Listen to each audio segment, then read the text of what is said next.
Let's go, চলো শুরু করি।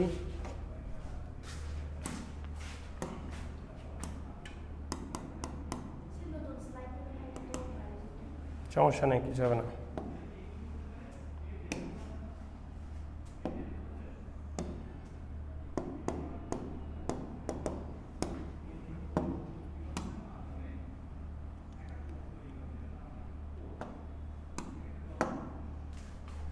ঠিক আছে, দেখো স্যার, আমরা শুরু করব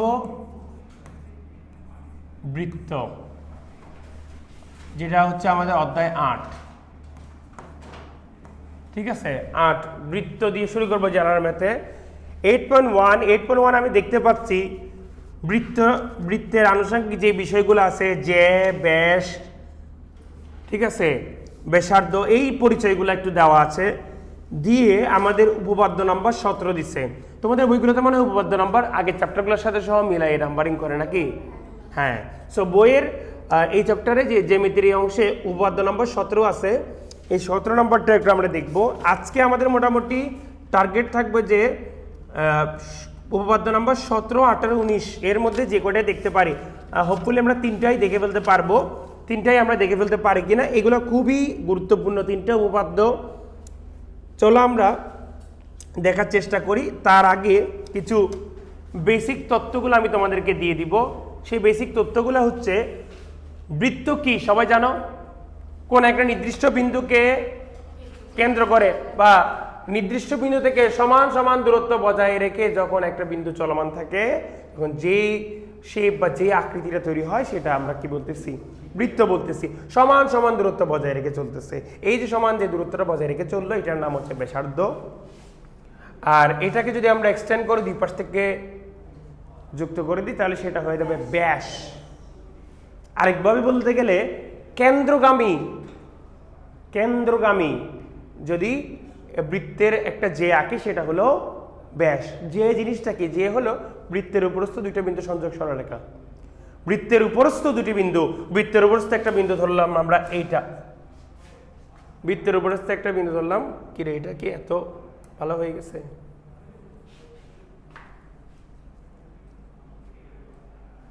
ব্যাকআপ ফিল্ড, হ্যাঁ, বৃত্তের উপরস্থ বিন্দু এটা একটা বৃত্তের উপরস্থ বিন্দু। ঠিক আছে স্যার, দুইটা বৃত্তের উপরস্থ বিন্দু আমাদের, একটাকে আমরা বললাম পি, একটাকে আমরা বললাম কিউ, দুইটা বৃত্তের উপরস্থ বিন্দু। তো এই যে দুইটা স্যার বৃত্তের উপরস্থ বিন্দু, আমরা এদেরকে সংযোগ করে দিলে যে পেয়ে যাব। তো যেই যেটা আমাদের কেন্দ্রগামী, কেন্দ্র দিয়ে যাচ্ছে, সেটাকে আমরা বলতেছি ব্যাস। এটুকু মোটামুটি তোমাদের ব্যাস, ব্যাসার্ধ, যে, কেন্দ্র, এইসবের পরিচয় আর কি। ঠিক আছে, তো তোমরা সংখ্যাগুলো একটু দেখে দিবা। বৃত্তের এবার একটা যে সম্পর্কিত, এই চ্যাপ্টারটাতে আমরা পড়বো হচ্ছে বৃত্তের কেন্দ্র এবং যে সম্পর্কিত একটা উপপাদ্য, যেটা হচ্ছে উপপাদ্য নম্বর 17। 17 নম্বর উপপাদ্য যেটা তোমাদের বইতে, ওটা কিন্তু তোমাদের একেবারে ইন্টার পর্যন্ত খুব বেশি পরিমাণে কাজ আসবে, খুব বেশি পরিমাণে কাজ আসবে। উপরের ক্লাসে ইন্টারে তোমরা বৃত্ত একটা চ্যাপ্টার পড়বা, যেখানে বৃত্তের বিভিন্ন গাণিতিক সমস্যা, মানে বৃত্তের সমীকরণ, বৃত্তের জ্যায়ের সমীকরণ, ব্যাসের সমীকরণ, বৃত্তের খণ্ডিত যে এর দৈর্ঘ্য, এই সকল বিষয়াদি নিয়ে যখন আমরা আলোচনা করব, বের করতে নিব, সেই জায়গায় আমাদের এই উপপাদ্যটা খুব বেশি কাজ আসবে। উপপাদ্যটা কি বলছে একটু দেখো তো স্যার। বৃত্তের কেন্দ্র ও ব্যাস ভিন্ন কোন যে, বৃত্তের কেন্দ্র ও ব্যাস ভিন্ন কোন যে, এ দেখো উপপাদ্য 17।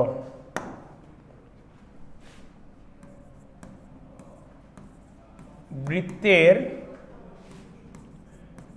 কেন্দ্র ও ব্যাস ভিন্ন কোন যে এর মধ্যবিন্দু, বেশ ভিন্ন কোন যে এর মধ্যবিন্দুর সংযোজক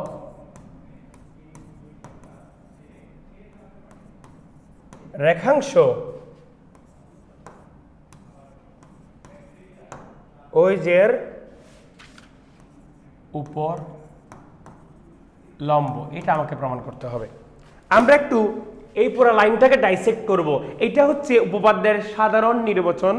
সাধারণ নির্বাচনে আমরা যেই জিনিসটা, যেই বিবৃতি স্টেটমেন্টটা আমরা দেখি, সেটাকে আমরা মুখস্থ করে ফেলতে হয়, কারণ এটা বৃত্তের জন্য সত্য একটা ঘটনা, এবং সেটাকে আমরা প্রমাণ করে আজকে একটু দেখব।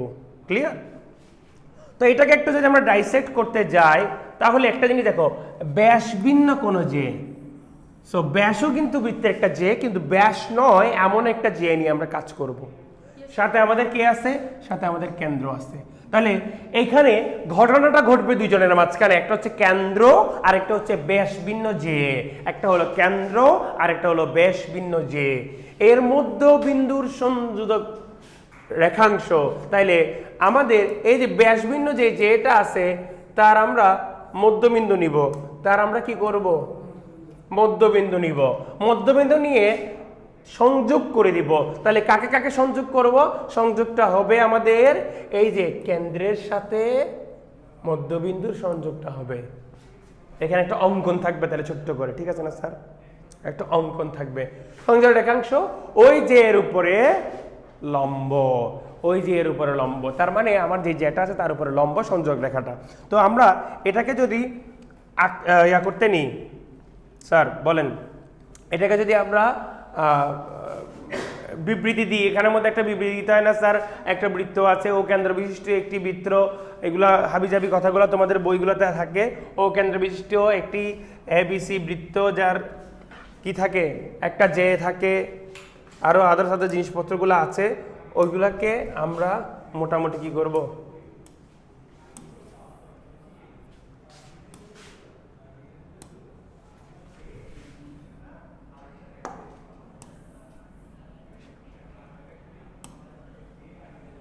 আমাদের এখানে হবে হচ্ছে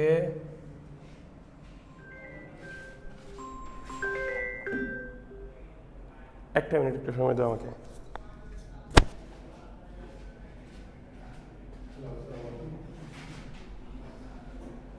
কি হলো?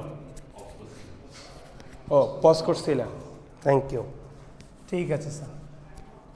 তো দেখো, আমার এখানের মধ্যে সরি, এটা আমরা একটা বৃত্ত নিয়ে আসতেছি, নাথিং দিয়ে দিই। দেখো, আমার এই একটা বৃত্ত, এই বৃত্তটার আমরা কি কি করব? এটাকে আবার সিলেক্ট করি, এই বৃত্তটাকে আমি এদিকে নিয়ে আসি, ছোট করি, দেখো হইল, এবার হয়ে গেছে। এখন দেখো, আমরা এখানে একটা কেন্দ্র নিব, ব্যাস ভিন্ন, ব্যাস নয় এমন একটা যে নিলাম, যেটার নাম দিয়ে দিচ্ছে কি? এ বি, আর বৃত্তের কেন্দ্র ছিল ও। এই কথাগুলো তোমরা লিখবা, বইয়ের মতো হুবহু লিখতে হবে কোনো কথা নাই। তুমি কি নিছো? ও কেন্দ্র বিশিষ্ট একটা বৃত্ত নিলা না? ও কেন্দ্র বিশিষ্ট একটা বৃত্ত নিলা। তো এখানে আরেকটা পয়েন্ট কষ্ট করে তোমার সি দিতে তো কোনো সমস্যা নেই, বৃত্তটাকে পুরোটাকে নামে ডাকার জন্য। তো তুমি বলবা ও কেন্দ্র বিশিষ্ট একটা এবিসি বৃত্ত, যার যে হলো একটি যে হলো এবি, আর তাদের এবি এর মধ্যবিন্দু তোমরা কি লিখবা? এবি এর মধ্যবিন্দু কি দেওয়া বইতে? এরকম ধরনের এম দিছে, হ্যাঁ এম। এবি এর মধ্যবিন্দু তোমরা ধরে নিবা, তোমরা চাইলে পিও ধরতে পারো, কোনো সমস্যা নেই, কিউ ধরতে পারো। ইউজুয়ালি এই ধরনের লম্বের নিচে বা মধ্যবিন্দুতে এমই দেওয়া হয়। সো আমরা এই মধ্যবিন্দু এম দিলাম। তো মধ্যবিন্দু তোমাদের কি? এবি এর মধ্যবিন্দু এখানে এম, এবং এবং যে লম্বটা আমরা আঁকবো, সরি, যে সংযোগ সরলরেখাটা আঁকবো সেটাও বলে দিব, যে ওএম হচ্ছে তাদের কেন্দ্র এবং এবি এর মধ্যবর্তী মধ্যবিন্দুর সংযোজক সরলরেখা। এটুক তো আমাকে জাস্ট কি বিবৃতির মতো করে এঁকে নিতে হবে, ঠিক আছে না স্যার? বিবৃতিতে তো আমাকে এই জিনিসগুলোই বলছে, আর কিছু কি বলা আছে স্যার? না, বিবৃতিতে বলে দেওয়া আছে একটা বৃত্ত থাকবে, বৃত্তের ব্যাস ভিন্ন একটা যে আমরা নিব, তার মধ্যবিন্দু নিব, মধ্যবিন্দুর সাথে কেন্দ্রের সংযোগ করে দিব, ঠিক আছে? কেন্দ্রের যদি সংযোগ হয়ে যায়, এখন আমাকে প্রমাণ করতে হবে কি? প্রমাণ করতে হবে যে ওএম এবি এর উপরে লম্ব। কি প্রমাণ করতে হবে? ওএম এবি এর উপরে লম্ব। তো আসো আমরা কয়েকটা এতে করব। এখন এটার জন্য আমাকে, প্রমাণটা করার জন্য আমাকে দুইটা জিনিস বিবৃতি বাদেও আমাকে দুইটা জিনিস এঁকে নিতে হবে। একটা আঁকতে হবে হচ্ছে স্যার এই যে ও আর এ আমার সংযোগ করে দিতে হবে, ও এবং বি আমাকে সংযোগ করে দিতে হবে। এই দুইটা যখন আমরা সংযোগ করে দিব তখন আমরা ত্রিভুজের সূত্রের মাধ্যমে প্রমাণ করে ফেলতে পারবো দুইটা ত্রিভুজ উৎপন্ন হয়েছে। ত্রিভুজ থেকে আমরা খুব সহজে প্রমাণ করে নিয়ে আসতে পারবো, তুলনা করে সাদৃশ্য বিসাদৃশ্যতা, ঠিক আছে, সর্বসমতা, এগুলো দিয়ে প্রমাণ করি। ত্রিকোণমিতিতে জ্যামিতিতে মোটামুটি সাদৃশ্যতা, বিসাদৃশ্যতা, তারপর হচ্ছে তোমার সর্বসমতা, এগুলো নিয়েই আমরা প্রমাণগুলো করে আসি। তাই আমাকে ত্রিভুজগুলো গঠন করতে হবে এখানে, তাহলে আমাকে তখন অঙ্কন লিখতে হবে। সো উপরের কথাগুলো আমি লিখতেছি না স্যার, কোনগুলা এখানে ওয়ে একটি বিশেষ নির্বাচন যেটা আছে সেটা লিখতেছি না, বিশেষ নির্বাচন তোমরা করবা। তো বিশেষ নির্বাচন বললাম একেবারে তুমি যা করছো সেটাই বলবা। ও কেন্দ্র বিশিষ্ট একটা বৃত্ত তুমি নিছো, যে বৃত্তটা এবিসি, ও কেন্দ্র বিশিষ্ট এবিসি বৃত্ত, এবি একটা হচ্ছে তোমার জে, ব্যাস ভিন্ন একটা জে, এটাও হয়ে গেল। তারপর তার মধ্যবিন্দু হচ্ছে তোমার এম এবং তাদের সংযোগ রেখাংশ হচ্ছে ও এম, সেটা বলে দিবা। এখন হয়ে যাওয়ার পরে তুমি অঙ্কন লিখবা ও কমা এ ও, ও কমা বি যোগ করি। তুমি যেটা নতুন করে যোগ করছো এটা প্রমাণের সাথে যোগ করছো,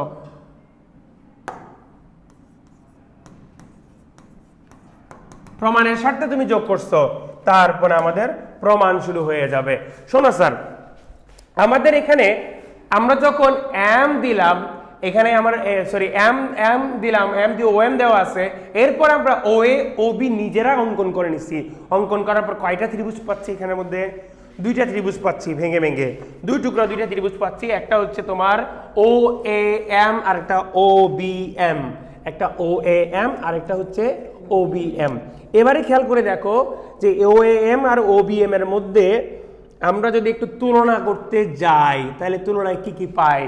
আমার ও এ হচ্ছে আমার বৃত্তটার ব্যাসার্ধ, রাইট? ও বিও বৃত্তটার ব্যাসার্ধ, তাহলে দুজনেই যদি বৃত্তটার ব্যাসার্ধ হয় তাহলে দুজনেই সমান, রাইট? Very good. তারপরে এ বিটাকে আমরা দুই ভাগ করে মধ্যবিন্দু বসাইছি এম, তো এ বি এর মধ্যবিন্দু যদি এম হয় তাহলে M equal to B M হয়ে যায়, যায় কিনা স্যার? তাহলে ব্যাসার্ধ হওয়ার কারণে O equal to O B হয়ে যায়, আর মধ্যবিন্দু হওয়ার কারণে M equal to B M হয়ে যায়। তারপরে লম্ব আমার ও এম দুজনের জন্যই কমন, তাহলে লিখে ফেলো স্যার প্রমাণ। প্রমাণে স্টেপ 1,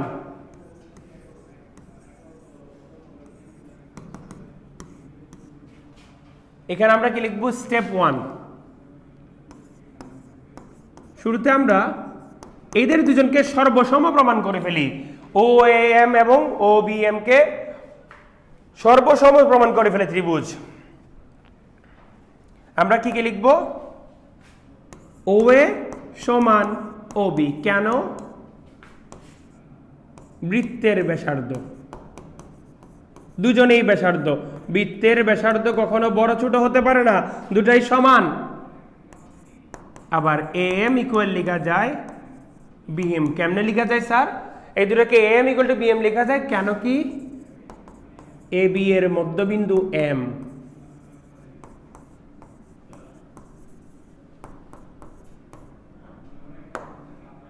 এ বি এর মধ্যবিন্দু এম। তারপরে আমার কি আছে? ও এম ইকুয়াল ও এম, এটা হচ্ছে সাধারণ বাহু। ও আমি শুরুতে একটা কথা মানে লিখতে বলে গেছি, সেটা হচ্ছে এই যে মুখে বলছি কিন্তু লিখি নাই। ত্রিভুজ কাদের মধ্যে তুলনা করতে সেটা একটু দেখবা। ত্রিভুজ ও এম ও ত্রিভুজ ও বি এম এ, এগুলোকে আমরা বলে দিতে পারি। এটা আমাদের স্টেপ 1 এর মধ্যে। তাহলে সুতরাং আমরা কি বলতে পারবো? এই ত্রিভুজ দুটাকে সর্বসম বলে দিতে পারবো। ও এম সর্বসম, উপরে এইভাবে একটা ঢেউ কেলানো চিহ্ন থাকে, লিখা যায় স্যার, লিখে ফেলো। দুইটাকে সর্বসম লিখে ফেলা যায়।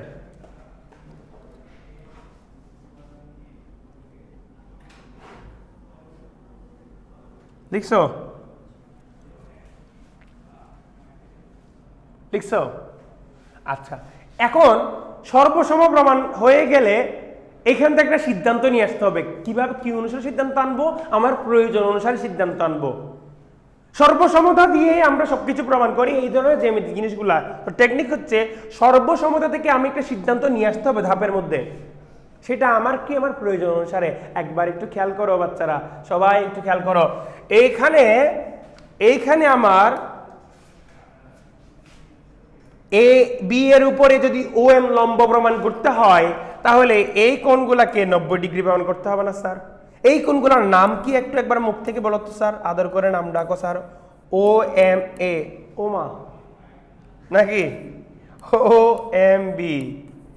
তাহলে এই দুইটা কোণ আমাদের খুবই ক্রুশিয়াল। কেন ক্রুশিয়াল? কারণ এই দুটা কোণকে যদি আমি সমকোণ প্রমাণ করতে পারি, তাহলে আমার শেষ, মানে এক সমকোণ প্রমাণ করতে পারলে 90 ডিগ্রি প্রমাণ করতে পারলে হয়ে যাবে। সো এই কোণগুলোর মাধ্যমে একটা আমরা এখান থেকে সিদ্ধান্ত নিয়ে আসবো। সেই সিদ্ধান্তটা কি? সেই সিদ্ধান্ত হলো কোণ ও এম এ এটা সমান আমার কোণ কি আসবে, ও এম বি। এটা সর্বসমতা থেকে আমরা সিদ্ধান্ত নিয়ে আসছি। সবাই যদি সমান হয়ে যায়, সবকিছু যদি সমান হয়ে যায়, তাহলে ও এম এ এবং ও এম বি এই দুইটা কোণও কিন্তু পরস্পর সমান চলে আসে।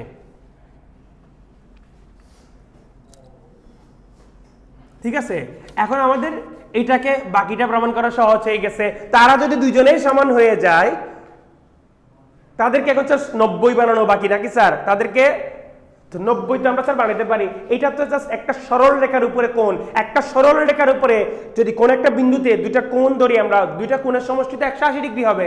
তো সরল রেখার উপরে একটা সরল রেখা মানে এখানে একটা পয়েন্ট তুমি বসাই দিছো, সরল রেখার উপরে এই যে পয়েন্ট একটা বসাই দিছো, তুমি এবারে পয়েন্ট বসাই দিয়ে এখান থেকে দাগ টানছো, এই দাগটাকে তুমি যেদিকে নিয়ে যাও না কেন, একটা কোণ ছোট হবে আর একটা কোণ বড় হবে, একটা কোণ ছোট হবে আর একটা কোণ বড় হবে, আর কিচ্ছু না স্যার। সো ছোট বড় হোক, যাই হোক না কেন, তাদের দুজনের সমষ্টি সবসময় কত থাকবে স্যার? 180 ডিগ্রি থাকবে। কারণ স্যার আমরা একটা রেখা এই পাশ থেকে ঘুরে সরাসরি বিপরীত পাশ পর্যন্ত চলে গেলে মাঝখানে যে কোণটা তৈরি হয় সেটা 180 ডিগ্রি। তো একটি সরল রেখার উপরে অবস্থিত দুটি কোণের সমষ্টি সবসময় এক সরল কোণ, এক সরল কোণ। সরল রেখা থেকে সরল কোণ, এক সরল কোণ মানে দুই সমকোণ।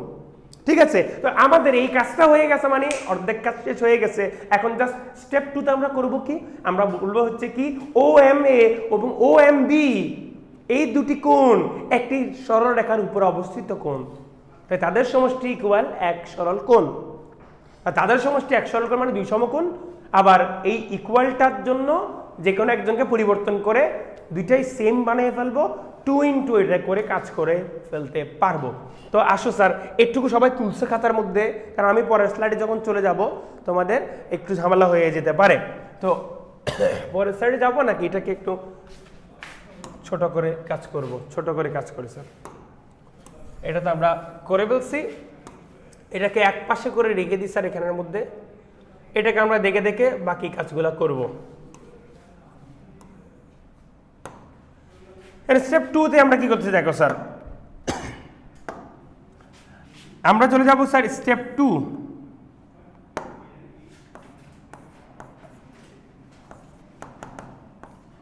খুব সিম্পল স্টেপ 2টা। ও এম এ ও এম বি একই রেখার উপরস্থ কোন যুগল বলবো, কোন যুগল। যুগল বলতেছি এরা ছাড়া আর কেউ নেই, এরা যুগলবন্দি হয়ে একসাথে যুক্ত পাশাপাশি থেকে, তাহলে করা যায়। তাহলে আমরা কি বলতে পারবো,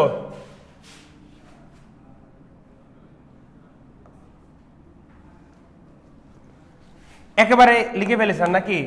এবং সমান, এবং পরস্পর সমান লিখে ফেলে নাকি স্যার?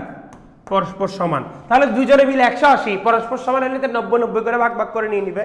তাহলে আমরা সেটা একেবারে বলে দিই স্যার, ও এম এ। সুতরাং ও M A equal O M B সমান এক সমকোণ।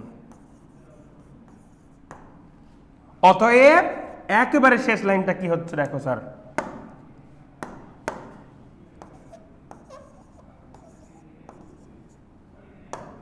অতএব আমরা কি বলতে পারবো, এ বি এর উপরে ও এম লম্ব। যদি ও এম এন এক সমকোণ হয়, ও এম বিও এক সমকোণ হয়, তাহলে এ বি এর উপরে ও এম তো লম্ব। ঠিক আছে, যে এর উপরে লম্ব, যে এর উপরে লম্ব এই প্রমাণ করতে বলছে।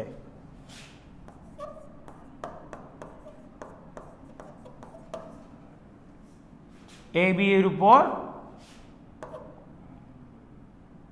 ও এম লম্ব।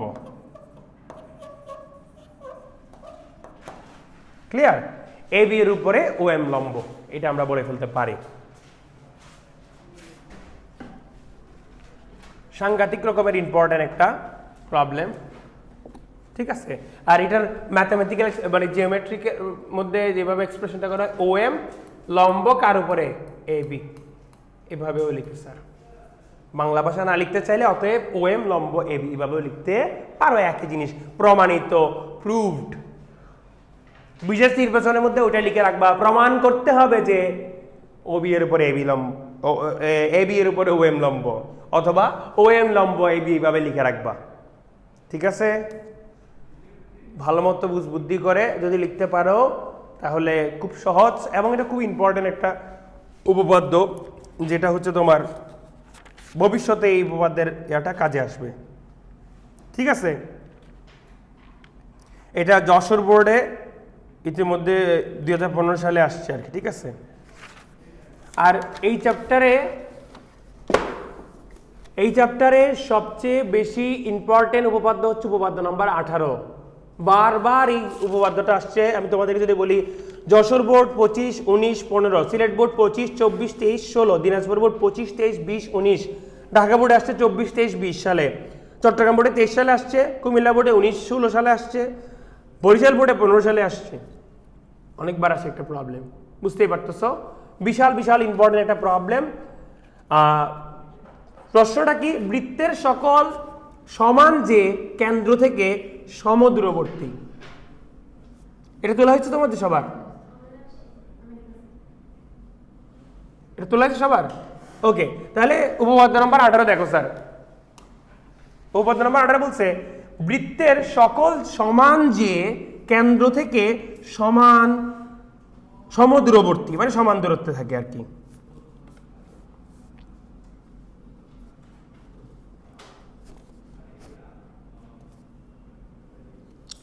চলো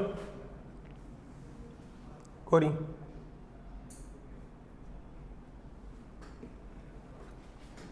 এখানে আমাদের অবশ্যই উপপাদ্য নাম্বার 17 এর সহযোগিতা লাগবে। উপপাদ্য 18 কি বিধিটা একটু বলো তো আমাকে।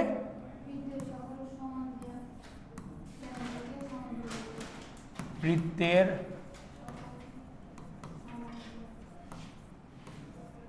সমান যে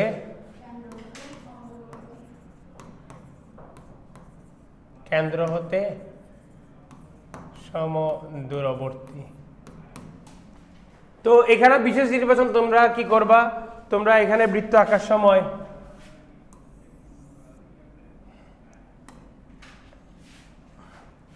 আচ্ছা এমনি এঁকে ফেলে খালি হাতে। এখানে দুইটা জে থাকবে, মাঝখানে কেন্দ্র থাকবে, এই যে দুইটা জে থাকবে স্যার। ঠিক আছে, দুইটা জে থাকার পরে আমাদের কি হবে, যে এগুলোর মধ্যবিন্দু আমার প্রমাণের জন্য আমরা আঁকবো। আচ্ছা এরকম থাকলো, সমান সমান দৈর্ঘ্যের যে বলছে না, সকল সমান যে বলছে, তাহলে এগুলোর একটু নাম দিয়ে দিই, এগুলোর একটু নাম দিয়ে দিই আমরা। একটা যে হচ্ছে, এইটার কেন্দ্র হচ্ছে আমাদের ও, আমাদের একটা যে হচ্ছে কি এ বি,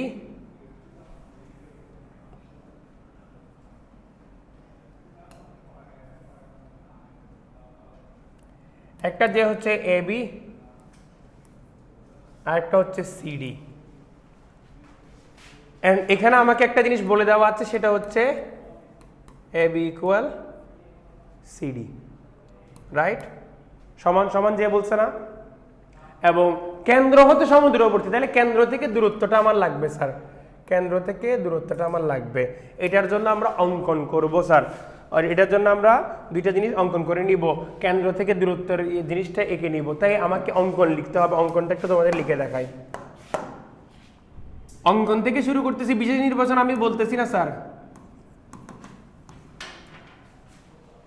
অঙ্কনে আমার কি বলছে দেখো, আমরা এইটুকু এঁকে নিব, কেন্দ্র থেকে দূরত্বগুলো এঁকে নিব, কেন্দ্র থেকে দূরত্বগুলো এঁকে নিব, কেন্দ্র থেকে দূরত্বগুলো এঁকে নিয়ে আমরা কি করব, কেন্দ্র থেকে লম্ব দূরত্বের জন্য আমরা এখানের মধ্যে একটা এম পয়েন্ট দিব, একটাকে এন পয়েন্ট দিব, আরও জিনিস যুক্ত করে দিব, সেটা হচ্ছে ও সি যুক্ত করে দিব, ও এ যুক্ত করে দিব স্যার। তো তাহলে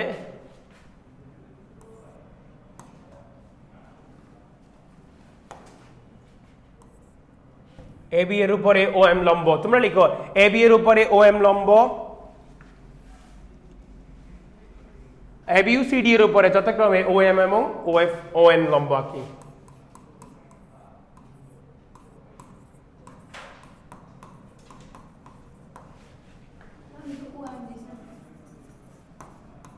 হ্যাঁ, যথাক্রমে কি হয়েছে,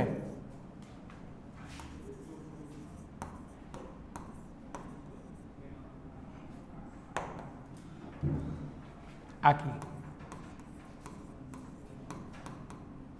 এরপরে কি করব, ও কমা সি যোগ করে দিব, ও কমা এ করব, ও কমা এ ও কমা সি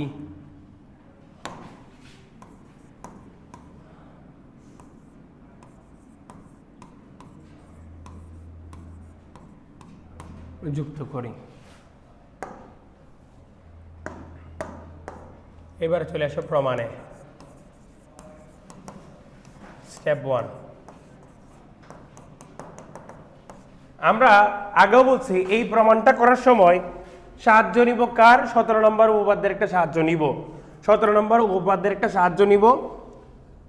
দূরত্ব যখন আমরা করতে নিচ্ছি, খেয়াল করে দেখো, দূরত্ব যখন আমরা করতে নিচ্ছি তাহলে আমরা কিন্তু লম্ব দূরত্বটাই নিব।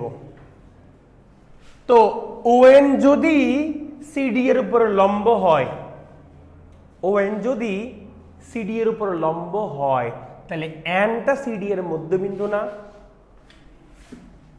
মধ্যবিন্দু কিনা? ওএম যদি এবি এর উপরে লম্ব হয়, এমটা এবি এর মধ্যবিন্দু না? 17 নম্বর পর্যন্ত তাই তো করছি, মধ্যবিন্দু সংযোগ সরল লাগাইতে চান লম্ব নাকি? তাহলে স্টেপ 1 এর মধ্যে আমরা দেখব হচ্ছে তোমার, স্টেপ নম্বর 1 এর মধ্যে দেখব ওএম লম্ব এবি এবং এখানে লিখি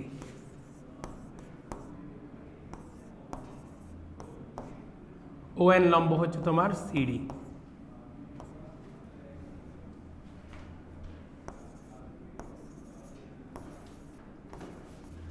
অতএব আমরা বলতে পারবো কি, এম হলো এবি এর মধ্যবিন্দু, আর এম যদি এবি এর মধ্যবিন্দু হয় তাহলে এএম ইকুয়াল টু বিএম এবং সিএন ইকুয়াল ডিএন।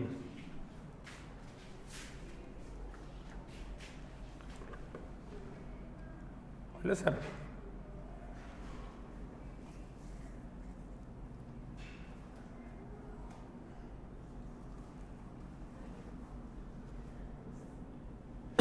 তো এখানের মধ্যে তোমরা হচ্ছে কি একটা সাধারণ নির্বাচন যেটা দেওয়া ছিল, ব্যাস ভিন্ন, ওই যে বৃত্তের কেন্দ্র ও ব্যাস ভিন্ন যে কোনো জে এর মধ্যবিন্দু সংযোগ সরল রেখা এটার উপরে লম্ব, এই কথাটা বলে দিবা, সেখান থেকে আমরা কিন্তু এই বিষয়টা পেয়ে যাচ্ছি। ক্লিয়ার?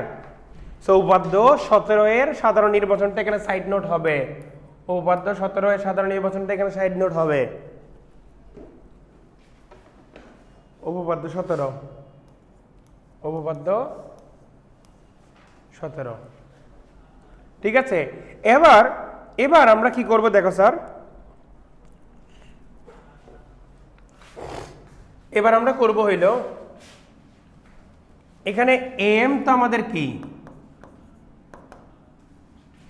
এম, তাহলে আমাদের কি চলে আসতেছে, এই দুটো যদি সমান হয়ে যায়, এম হইল half of A B, CN হলো হাফ অফ সিডি, এটা পাবো স্যার।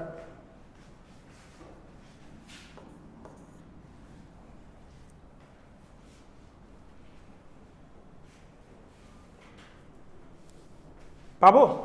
এখান থেকে দেখো স্যার, এবিসিডিতে কেন নিয়ে গেছি, এবিসিডিতে নিয়ে গেছে কারণ আমাকে দেওয়া ছিল AB equal to CD. Clear? আমি এটাই জন্য লিখে রাখছি, আমার যে দুটো সমান সমান, তাহলে এইটা যদি এম যদি এবি এর সমান, এবি এর অর্ধেকের সমান হয়, সিএন যদি সিডি এর অর্ধেকের সমান হয়, আমাকে দেওয়া আছে কি এম ইকুয়াল সিডি, আমাকে দেওয়া আছে এম ইকুয়াল সিডি। তাহলে এই half of AB equal to CD থাকলে half of AB plus equal half of CD হবে, সেইখান থেকে এম ইকুয়াল টু সিএন বলে ফেলা যাবে। এম ইকুয়াল টু সিএন আমরা এটা যদি মিলাই আনতে পারি, তাহলে সেটাতেই হচ্ছে আমাদের সবচেয়ে বেশি লাভ হবে। কেন লাভ হবে, তারপর ত্রিভুজ দিয়ে আমরা অঙ্কটা এক নিঃশ্বাসে করে ফেলতে পারবো। দেখো কেমনে হয়, এখন জাস্ট এক নিঃশ্বাস অঙ্ক হবে। স্টেপ 1 কি তোমরা বুঝতে পারছো? স্টেপ 1 কি তোমরা বুঝতে পারছো? আমি এখানে অঙ্কনটা মুছে দিচ্ছি, কেন কি অঙ্কন তোমরা করে ফেলছো, অঙ্কনটা এখানকার অতটা বেশি ইয়া না, প্রমাণটা বোঝার জন্য অঙ্কনটা আর লাগতেছে না। আমরা আচ্ছা নিয়ে আসি, আপাতত সমস্যা নেই, একটু ছোট করে নিই। স্টেপ 1 আমাদের হয়ে গেছে।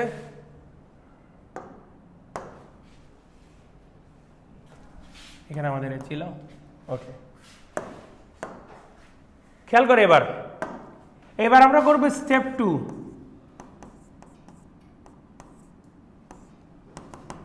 স্টেপ 2 তে আমরা বলতেছিলাম কি, আবার এবি সমান সিডি, এটা আমাকে বলে দেওয়া আছে।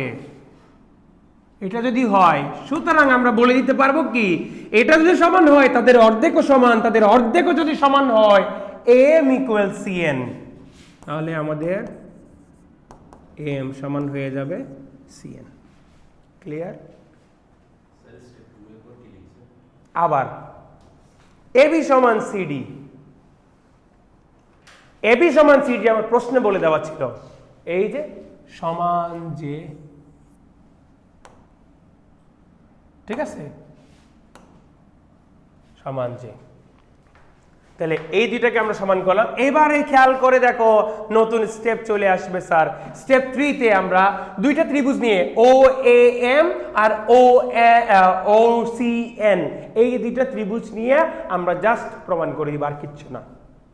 কাদেরকে প্রমাণ করব, আমার প্রমাণ কি করতে হবে সেটাকে একটু আমার দেখতে হবে। আমি অঙ্ক আগাবো আর প্রমাণের দিকে তাকাবো, অঙ্কে আগাবো আর প্রমাণের দিকে তাকাবো। আমাদের প্রমাণের বিষয় ছিল O N equal O M. খেয়াল করে দেখো আমাদের এই O N O M, O N O M, তার সাথে সম্পর্ক কি সিএন এম, সিএন এম। সম্পর্কটা কোন জায়গায় পাবো তাহলে স্যার? ত্রিভুজগুলোতে পাবো না স্যার? আমরা এই যে এখানে ত্রিভুজগুলো গঠন করে ফেলে, ত্রিভুজগুলোতে আমরা সম্পর্কটা পেয়ে যাব, কারণ আমাকে প্রমাণ করতে হবে O M equal O N, O N এর সম্পর্ক করতে গেলে আমার এম সিএন ক্রুশিয়াল ভূমিকা পালন করবে, এম সিএন ক্রুশিয়াল ভূমিকা পালন করবে। তাদেরকে তুলনা করতে চাইলে আমাকে অবশ্যই ত্রিভুজগুলো দিয়ে আসতে হবে। তো আমরা সেই কাজটাই এখানের মধ্যে করব। চলো আসো স্যার, স্টেপ 3।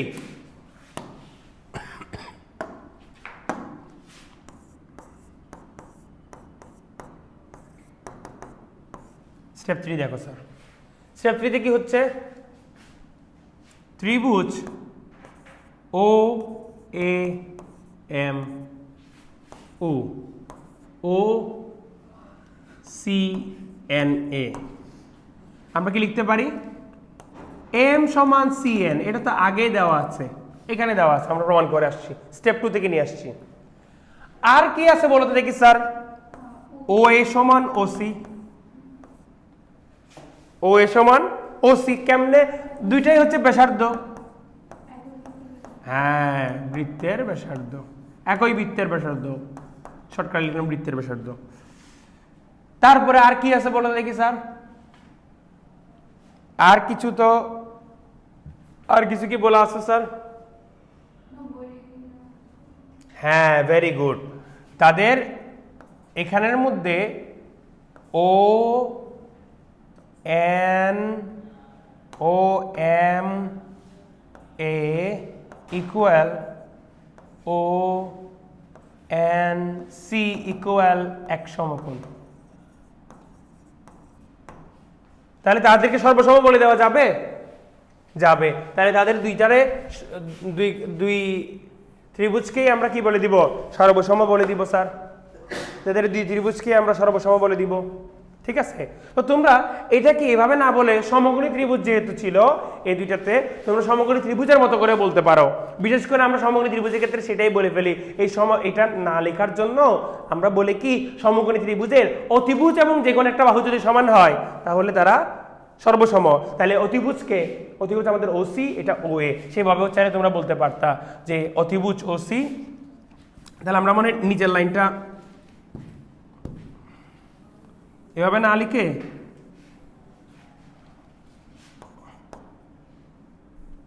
এখানে সমকোণী বলে দিই।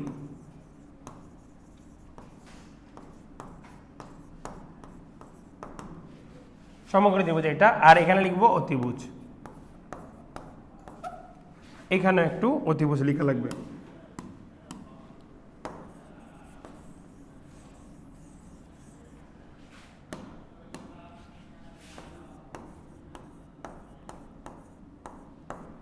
এখানে অটোমেটিক প্রমাণ হয়ে যাবে স্যার, একই বৃত্তের ব্যাসার্ধ হয়ে গেল স্যার। তাহলে আমরা এখানের মধ্যে সর্বসমটা লিখে ফেলতে পারবো, ও এ এম সর্বসম ত্রিভুজ ও সি এন। দুইটা যদি সর্বসম হয়ে যায় তাহলে দুইটা ত্রিভুজ যখন সর্বসম হয় তখন সবকিছুকে সমান বলাতে পারি, সুতরাং আমরা কি লিখতে পারবো? এখন যেটা লিখবো সেটা একটু নীলকরণ দিয়ে লিখি। তাহলে এই পরবর্তী আমরা সুতরাং লিখতে পারবো, সুতরাং ও এম ইকুয়াল ও এন প্রমাণ হয়ে গেছে স্যার আমাদের।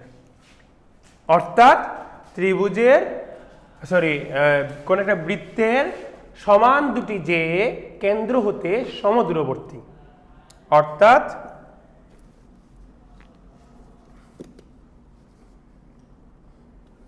ঠিক আছে, ঠিক আছে। আমি আরেকবার একটু বলে দিই। 1 নম্বরে আমরা ওই লম্বের উপপাদ্য নম্বর 17 ইউজ করে নিয়ে অর্ধেক অংশগুলাকে প্রমাণ করে মধ্যবিন্দু প্রমাণ করে নিয়ে আসছি।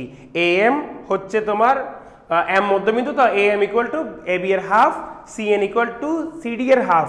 তাহলে আবার আমরা জানি উপরের কন্ডিশন থেকে এ বি সমান সিডি হবে, এ বি সমান কি হবে? সিডি হবে। তাহলে আমাদের A M equal to C N হয়ে যাবে। এ বি সমান যদি সিডি হয় তাদের অর্ধেকগুলাও সমান সমান হবে, অর্ধেকগুলা হচ্ছে আমাদের এ এম আর সি এন হয়ে গেল। এবার এই ধাপ 2 থেকে এই সমকোণী ত্রিভুজ দুইটা বাহু সমান লিখলাম, একই বৃত্তের ব্যাসার্ধ হওয়ার কারণে অতিভুজগুলোকে সমান লিখলাম, তাহলে সর্বসম হয়ে গেল। ফাইনালি গিয়ে আমরা ধরা যদি সর্বসম হয় ত্রিভুজ দুইটার O M equal to O N হবে। আবার ও এম আর ও এন ছিল হচ্ছে আমাদের লম্ব দূরত্ব। ঠিক আছে স্যার, ঠিক আছে। 19 নম্বর ধরলে আজকে একটু দেরি হয়ে যাবে মনে হয় তোমাদের। 19 নম্বরটা আমরা নেক্সট দিন দেখবো। এই 18 নম্বরটা ভালো মতো বাসায় গিয়ে একটু পড়বা, দেখবা, মুখস্থ করে ফেলবা। আল্লাহ হাফেজ, আজকে এতটুকুই।